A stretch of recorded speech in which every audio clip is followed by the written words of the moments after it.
మనతో కయ్యానికి కాలు దువ్వినవాడే మన కాళ్లు పట్టుకునే సిచ్యువేషన్ వస్తే దోల తీరింది ఎదవకి అని తిట్టుకుంటాం గదా. ఇప్పుడు అలాంటి సిచ్యువేషన్లో పడిన టర్కీకి మన ఇండియా దోల తీర్చేసింది. టర్కీ మనకు అయ్యా బాబూ అన్నం పంపించండి నాయనా అని అడుక్కుంటూ రాసిన లెటర్ చదివి మనవాళ్లు సప్లై కాదు కదా, కనీసం రిప్లై కూడా ఇవ్వలేదు. ఈరోజు మనం వరల్డ్ మ్యాప్లో జరుగుతున్న ఒక ఇంట్రెస్టింగ్ జియోపొలిటికల్ గేమ్ గురించి డిస్కస్ చేద్దాం. ఇది ఇంటర్నేషనల్ డిప్లొమసీ కారిడార్లలో ఒక డార్క్ సీన్ క్రియేట్ చేసింది. ఇన్నాళ్లు మన భారత్ ఫారెన్ పాలసీ ఒకలా ఉండేది, ఇప్పుడు కంప్లీట్గా మారిపోయింది అనడానికి ఇదొక బెస్ట్ ఎగ్జాంపుల్. ఈ స్టోరీ కేవలం రెండు కంట్రీస్ మధ్య రిలేషన్ గురించి మాత్రమే కాదు. నిన్నటి వరకు భారత్ అంటే లెక్కలేనితనం చూపించిన ఒక దేశం, ఆ దేశం తాలూకు ఈగోని మనవాళ్లు ఎలా బ్రేక్ చేశారు, చివరకు అదే దేశం మన ఇంటి ముందు నిలబడి ప్లీజ్ హెల్ప్ చేయండి అని ఎలా అడుక్కుంటోంది అనేదే అసలు మ్యాటర్. మనం మాట్లాడుకుంటున్నది టర్కీ గురించి. ప్రస్తుతం అక్కడ ఎకానమీ అండ్ సోషల్ సిచ్యువేషన్ ఎలా ఉందంటే అడకత్తెరలో పోకచెక్కలా తయారైంది. నిన్నటిదాకా ఎర్డోగాన్ తనను తాను ఇస్లామిక్ వరల్డ్కి కింగ్ అని, ఖలీఫా అని కలలు కన్నాడు. కాని సీన్ కట్ చేస్తే ఇప్పుడక్కడ జనాలు బ్రతకడానికి నానా తిప్పలు పడుతున్నారు. రోడ్ల మీద గందరగోళం నడుస్తోంది. అసలు టర్కీలో ఏమైంది? ఎందుకు వాళ్ళు రోడ్డు మీద పడ్డారు? టర్కీలో సివిల్ వార్కి కారణమేంటి? ఈ ఫుల్ డీటెయిల్స్ మనం ఈరోజు వీడియోలో చెప్పుకుందాం. అంతకంటే ముందు మీరు మా ఛానల్ సబ్స్క్రైబ్ చేసుకోకపోతే వెంటనే సబ్స్క్రైబ్ చేసుకోండి. కామెంట్ సెక్షన్లో జై హింద్ అని రాయడం మర్చిపోకండి. గత కొన్ని వారాలుగా టర్కీ ఎంబసీ మన న్యూఢిల్లీకి ఒకదాని తర్వాత ఒకటి 3 ఎమోషనల్ అండ్ అఫీషియల్ లెటర్లు పంపింది.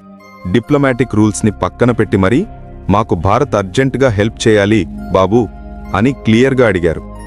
భారత్ వెంటనే గోధుమలు, ఫుడ్ గ్రెయిన్స్ పంపకపోతే టర్కీలో కరుమొచ్చేస్తుందని ఆ లెటర్స్లో రాశారు.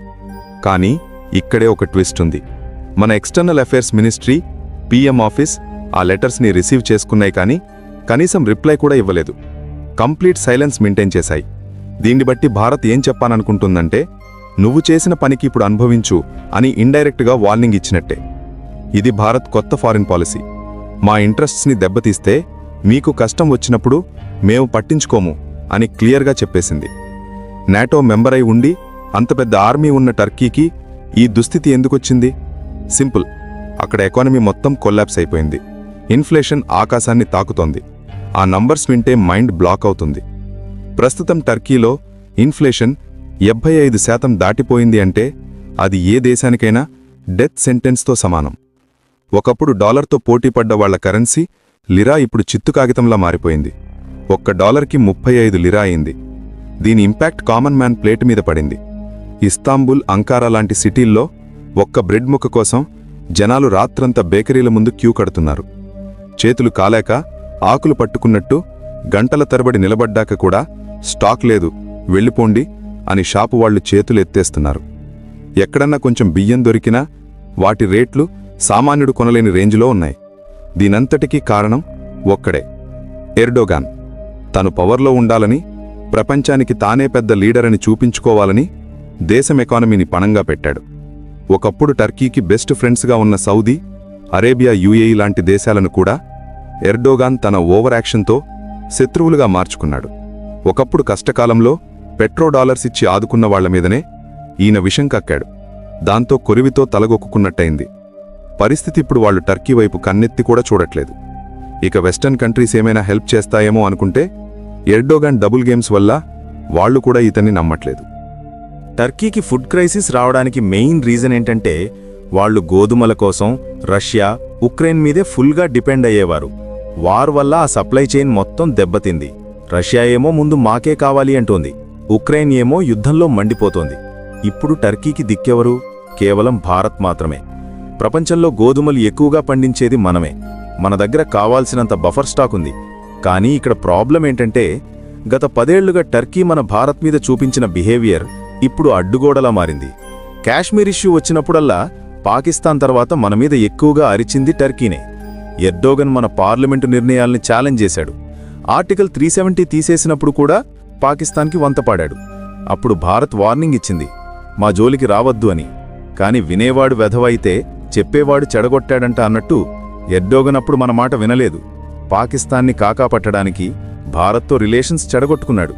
ఇప్పుడు ఇల్లు కాలిపోయాక భారత్ గుర్తొచ్చింది. కానీ భారత్ డిప్లొమాటిక్ మిర్రర్ చూపించింది. ఇంటర్నేషనల్ రిలేషన్స్లో వన్ సైడ్ లవ్ స్టోరీలు నడవవు. మీరు మమ్మల్ని ఇంటర్నేషనల్ ప్లాట్ఫామ్స్ మీద తిడతారు, మా శత్రువులకు షెల్టర్ ఇస్తారు, కానీ మీకు ట్రబుల్ వస్తే మేం హెల్ప్ చేయాలా? ఆ రోజులు పోయాయి. ఇప్పుడున్నది న్యూ భారత్. మనకి మన నేషనల్ ఇంట్రెస్ట్ ఫస్ట్. టర్కీకి ఫ్రెండ్స్ అని చెప్పుకునే చైనా, పాకిస్తాన్ ఏం చేస్తున్నాయి? గుడ్డివాడికి దారి చూపించినట్టుంది వాళ్ల వరస. పాకిస్తాన్ పరిస్థితే దారుణంగా ఉంది. వాళ్లే అడుక్కుంటున్నారు. ఇక టర్కీకి ఏం పెడతారు? ఇక చైనా అంటారా? చైనా వాళ్లు బిజినెస్ తప్ప ఫ్రీగా మంచినీళ్లు కూడా ఇవ్వరు. వాళ్లు గోధుమలు ఇస్తామన్నారు గాని రేట్లు విపరీతంగా పెంచారు. పైగా ఆ క్వాలిటీ మనుషులు తినేలా లేదని టర్కీ హెల్త్ డిపార్ట్మెంట్ వాళ్లే అంటున్నారు. సో టర్కీ అన్ని వైపుల నుంచి కార్నర్ అయిపోయింది. ఇప్పుడు టర్కీ జనాలకు క్లారిటీ వచ్చింది. భారత్ మాత్రమే మనల్ని ఈ ప్రాబ్లం నుంచి సేవ్ చేయగలదు అని. Indian wheat quality super, rate తక్కువ. కానీ ఎర్డోగన్ చేసిన మిస్టేక్స్ వల్ల ఆ తలుపు మూసుకుపోయింది. ఇప్పుడు టర్కీలో పబ్లిక్ ఎర్డోగన్ మీద ఫైర్ అవుతున్నారు.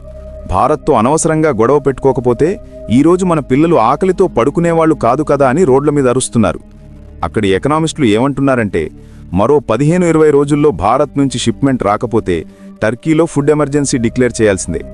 అప్పుడు సిచ్యువేషన్ ఆర్మీ చేతుల్లోకి వెళుతుంది. ధనవంతులు స్టాక్ కొని దాచుకుంటున్నారు. పేదవాళ్లు మాత్రం గవర్నమెంట్ ఏదో మిరాకిల్ చేస్తుందని చూస్తున్నారు. కానీ భారత్ మాత్రం తగ్గేదేలే అంటుంది. మనం మానవత్వంతో ఆఫ్ఘనిస్తాన్కి, శ్రీలంకకి, నేపాల్కి హెల్ప్ చేశాం. కానీ వెన్నుపోటు పొడిచేవారికి హెల్ప్ చెయ్యము అని ఒక గీత గీసేశాం. ఇది ప్రపంచానికి ఒక లెసన్. భారత్ని లైట్ తీసుకుంటే ఫ్యూచర్లో ఇబ్బందులు తప్పవు.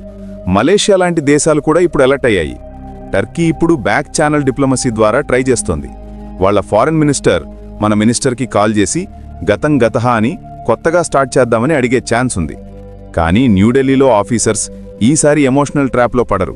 భారత్ కండిషన్ ఒకటే, టర్కీకైనా బుద్ధి తెచ్చుకుని FATFలో పాకిస్తాన్కి సపోర్ట్ చేయడం ఆపాలి. టెర్రరిజం ఫండింగ్కి అడ్డుగా నిలబడకూడదు. పాకిస్తాన్ ఉగ్రవాద సంస్థలకు షెల్టర్ ఇవ్వకూడదు. ఇది భారత్ ఆడుతున్న పెద్ద గ్యాంబ్లింగ్. టర్కీ ఈ కండిషన్స్కి ఓకే చెప్తే అది పాకిస్తాన్కి బిగ్గెస్ట్ షాక్ అవుతుంది. సౌత్ ఏషియా పాలిటిక్స్ మొత్తం మారిపోతాయి. టైం రన్ అవుతుంది. వచ్చే కొన్ని రోజుల్లో భారత్ నుంచి గ్రెయిన్స్ వెళ్ళకపోతే టర్కీ కోలుకోవడానికి దశాబ్దాలు పడుతుంది. మరి మీరేమంటారు? మానవత్వం పేరుతో భారత్ టర్కీకి సహాయం చెయ్యాలా, లేక మనల్ని ఇబ్బంది పెట్టిన వాళ్ళకి ఇలాగే బుద్ధి చెప్పాలా? మీ ఒపీనియన్ని కామెంట్ చేయండి. ఎందుకంటే ఇది కేవలం ఆహారం విషయం కాదు, ఇది Bharat self respect matter. Bharat ఇప్పుడు ప్రపంచాన్ని తన కండిషన్స్ మీద ఎలా నడిపిస్తోందో చూస్తుంటే ప్రతి భారతీయుడికి గర్వంగా ఉంది కదా. జై హింద్.